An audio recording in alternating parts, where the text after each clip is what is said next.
Alors que partout ailleurs, les femmes enlèvent ou diminuent leur BBL, au Sénégal, on assiste à un phénomène complètement inverse. La chirurgie BBL redessine le quotidien des femmes sénégalaises. On la voit partout, dans les séries locales, sur les réseaux sociaux, avec des influenceuses qui en font une pub décomplexée. Alors, d'où vient cette tendance et surtout, pourquoi est-elle devenue l'obsession des Sénégalaises?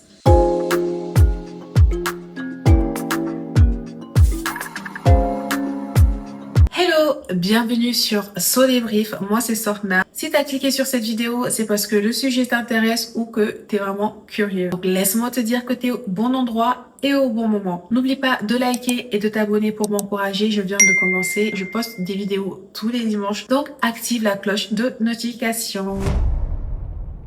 Qu'est-ce que le BBL? Alors, BBL pour Brazilian Butt Lift ou encore lifting brésilien des fesses est une opération chirurgicale qui consiste à prendre de la graisse sur une partie du corps pour la réinjecter dans les fesses pour les rendre beaucoup plus volumineuses ou beaucoup plus galbées. La technique du BBL apparaît dans les années 90 au Brésil quand des chirurgiens brésiliens développent des méthodes de transfert de graisse, aka le lipofilling, pour remodeler les fesses. Dans beaucoup de sociétés africaines, les fesses et les hanches larges étaient associées à la santé, à la fertilité et à la beauté. Ces morphologies ont été stigmatisées en Europe, particulièrement pour les femmes noires. Ce qui était critiqué et ridiculisé est devenu désirable quand des célébrités occidentales très médiatisées ont commencé à afficher ces mêmes formes. Dans les années 2010, les Kardashians ont participé à la popularisation du BBL. Elles n'ont pas inventé ces formes, mais elles les ont rendues mainstream en Europe et aux États-Unis grâce aux réseaux sociaux, à la télévision et à la mode. Ce qui était moqué chez les femmes noires, hanches larges, gros fessiers, corps en sablier, est devenu désirable quand il a été porté par des célébrités occidentales blanches. C'est totalement un exemple d'appropriation culturelle. Un trait naturel valorisé dans certaines cultures est transformé en produit esthétique et commercial sans reconnaissance de son origine. Plus récemment, certaines célébrités ont enlevé ou diminué leur BBL parce qu'on est entré dans l'ère de la clean girl. Et qui dit clean girl dit minceur, dit moins de maquillage, dit retour dans les années où l'anorexie était mise en avant. Et cela montre clairement et tristement comment le corps de la femme est traité comme une tendance, comme une mode passagère surtout. Vu que partout ailleurs, comme je vous l'ai dit tantôt, les femmes retirent leur BBL ou diminuent drastiquement leur opération, comment se fait-il qu'au Sénégal, aujourd'hui, on assiste à un phénomène complètement inverse? On voit clairement une naissance et une prolifération de cette chirurgie. Aujourd'hui, clairement, le BBL est devenu une tendance au Sénégal. Sur les réseaux sociaux, séries, influenceuses et médias diffusent un idéal corporel très précis. Ce phénomène arrive, on va dire, en retard en Afrique et surtout au Sénégal. Par rapport en Occident, où c'était vraiment l'apothéose, surtout en 2016-2017. Certaines femmes sénégalaises vont se tourner vers cette chirurgie, surtout pour avoir plus de visibilité, être plus visibles à la télévision, dans les séries et aussi sur les réseaux sociaux et ainsi monétiser leur corps, on va dire. D'autres le font pour d'autres raisons, soit pour éviter certaines moqueries, soit pour être dans un moule, soit pour être un peu plus désirable ou juste parce qu'elles ont toujours été complexées par leur corps du fait du body shaming. Et surtout au Sénégal, on vit dans une société où la norme sociale, c'est les formes. Comme je vous ai dit tantôt, en Afrique, surtout avant, les formes hanches larges, les fesses volumineuses et une silhouette un peu plus forte étaient considérées comme signe de santé, comme signe de bonheur, comme signe de prospérité. Et cela n'a pas changé jusqu'à aujourd'hui, même si ça a un peu diminué dans les mentalités, mais on sait que c'est ces formes-là qui sont toujours mises en avant. Quand tu as un corps refait, qui est aux normes de la société, un, tu as de la visibilité, deux, tu veux faire grandir ta communauté sur les réseaux sociaux, et trois, si tu as une grosse communauté sur les réseaux sociaux, tu attires beaucoup plus de partenaires.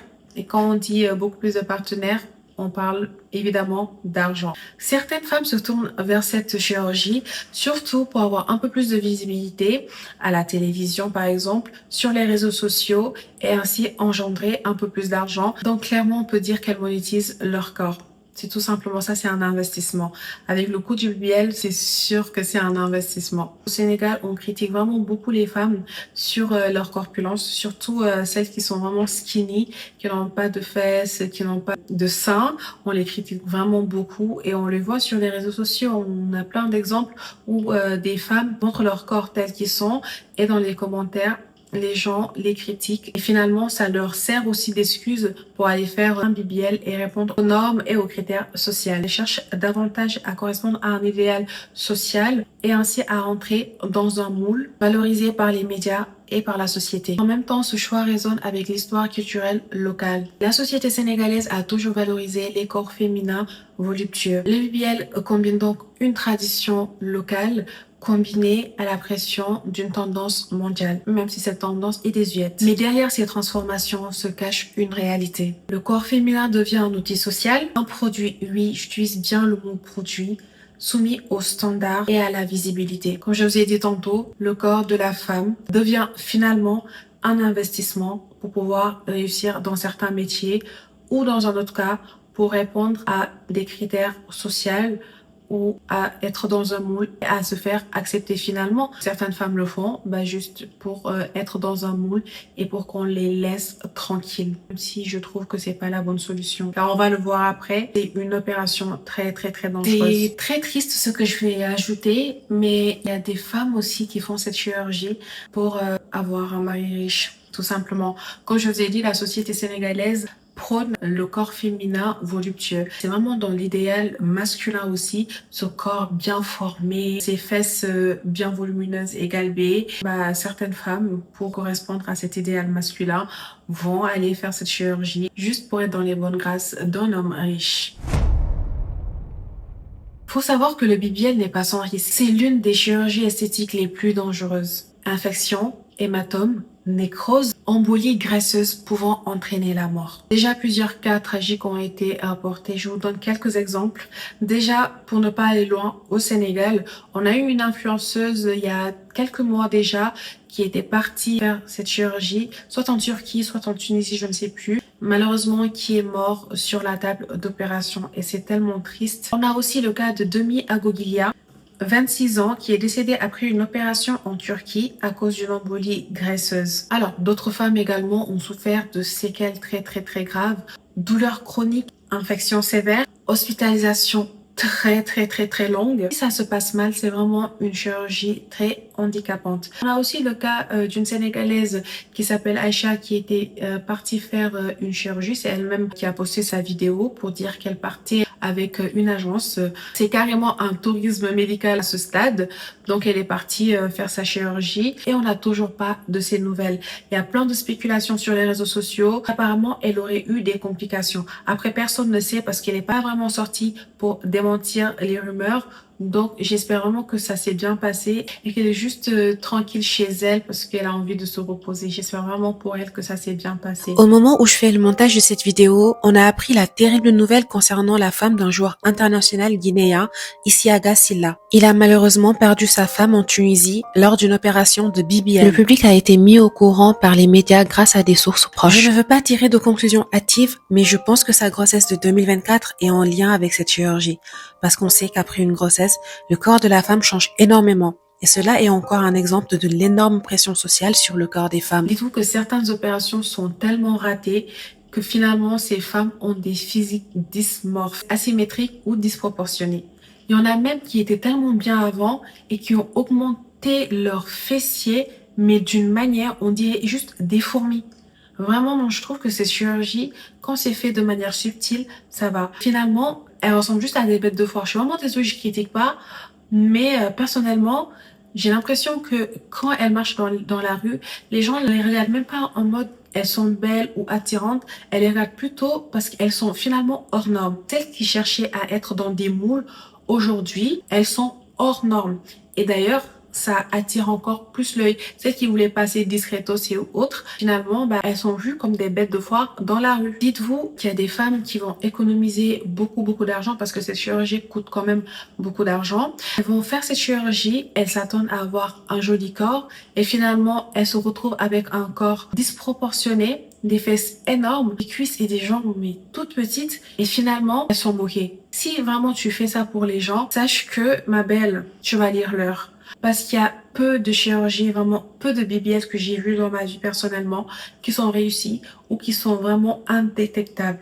Mais vous savez que tout le monde a des hips dips. Même si tu as des hanches, tu as un tout petit peu de creux. Et c'est ça qui montre que c'est naturel.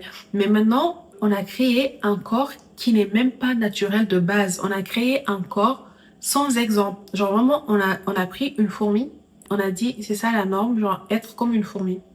Le pire, je vous ai dit tout à l'heure que les femmes économisent pour pouvoir faire cette opération. Mais il y en a qui oublient, surtout au Sénégal, que cette chirurgie nécessite un suivi post-opératoire très strict avec des suivis médicaux très réguliers et surtout des massages où il faut faire des drainages lymphatiques pour qu'en fait le corps ne soit pas enflé et retrouve son élasticité. Et ça coûte vraiment cher ces séances. Par exemple, au Sénégal, il y a des instituts qui le font à 150 000 francs la séance, alors que vous en avez besoin toutes les semaines. Une fois toutes les semaines, je pense pendant 6 mois, vous devez faire des drainages lymphatiques. Où est-ce que tu vas prendre cet argent? Il faut vraiment réfléchir à ces chirurgies à 100 fois avant de la faire ou vraiment économiser pendant des années pour aller dans des cliniques qui sont vraiment pas douteuses et surtout pouvoir prendre en charge les soins post-opératoires qui coûtent vraiment un bras. On n'en parle pas assez, mais les BBL ont un impact psychologique aussi. Beaucoup subissent le BBL à cause des moqueries, de critiques ou pour correspondre à un idéal sociétal, à des normes sociales irréalistes, qu'on se le dise. Ce corps n'existe pas dans la vraie vie, je vous le dis. Si ça existe, ça doit être genre quoi, 1% de la population africaine, mais sinon des corps comme ça n'existe pas. Cette chirurgie esthétique devient alors une réponse à une pression sociale plutôt qu'à un vrai choix personnel. Franchement les filles, le BBL n'est pas qu'un choix personnel et esthétique. C'est un pari sur la santé. La santé n'a tellement pas de prix. Franchement, si vous voulez prendre du poids, mangez des céréales et allez à la salle.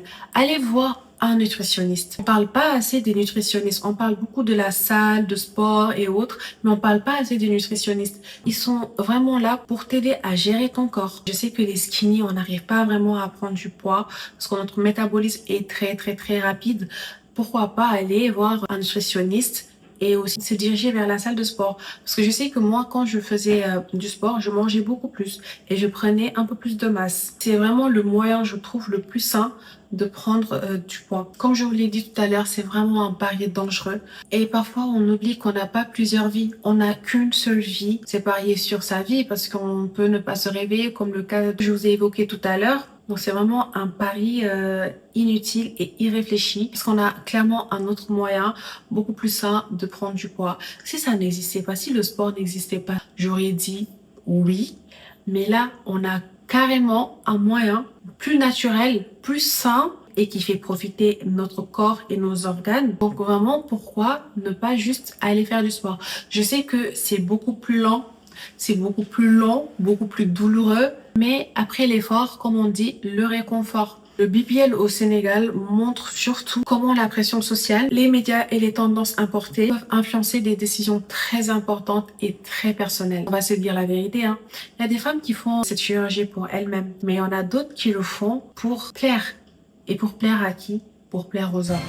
Et vraiment, risquer sa vie pour plaire aux hommes, les femmes. Il faut vraiment décentraliser les hommes de nos vies. C'est vraiment l'une des opérations chirurgicales les plus dangereuses. Encore une fois, même si vous voulez faire cette opération, choisissez vraiment la clinique. Prenez pas une clinique low cost. C'est parce que le matériel et peut-être les médecins ne sont pas vraiment qualifiés. Vous allez me dire, oui, mais il y a une telle, son BBL est très jolie alors qu'elle était partie dans une clinique low cost. Mais c'est vraiment de la chance. Si vous voulez vraiment faire ça, réfléchissez vraiment à 2 fois. Demandez-vous vraiment et réellement pourquoi vous le faites et pour qui vous le faites. Si vous répondez à ces 2 questions, je pense que vous allez faire le bon choix. Vous savez c'est quoi le pire? Au début de la vidéo, je vous disais que en fait, le corps de la femme est vraiment une trend. Parce que avant, c'était les femmes skinny, les femmes vraiment ultra minces à qui on vouait un culte. Si tu fais un BBL hors norme, demain ça sera plus la tendance. Tu vas faire quoi? Tu vas aller encore payer pour enlever? Et surtout les Sénégalaises, vous savez, on n'a pas encore d'exemple de femmes sénégalaises. Oui, les femmes blanches peut-être, mais on n'a pas encore d'exemple de femmes sénégalaises, de femmes noires âgées avec un BBL. On ne sait pas encore à quoi ça va ressembler. Donc, encore une fois, vous faites un pari risqué sur vos vies. Je sais que c'est facile à dire parce que parfois, il y a des gens qui ont un complexe tellement énorme qu'elles peuvent même pleurer dans leur chambre. Mais faut pas jouer avec sa vie. Les filles, vraiment, mon message final, nos corps ne sont pas des tendances. Ils ne sont pas faits pour suivre les saisons de la mode. Ils sont faits pour vivre, pour être respectés et non pour être transformés selon des algorithmes ou pour des likes. Je vous déconseille vraiment de faire cette chirurgie, à moins que vous ayez vraiment les tales, que vous ayez assez d'argent pour choisir les meilleures cliniques pour vous assurer aussi d'avoir un bon suivi médical à la fin et des bons séances de massage, de drainage lymphatique. On arrive à la fin de cette vidéo. J'espère qu'elle vous a plu. Dites-moi ce que vous en pensez dans les commentaires. Selon vous, pourquoi les femmes sénégalaises aujourd'hui ont pris d'assaut cette chirurgie esthétique? Je vous fais de gros bisous. À la prochaine. Bye!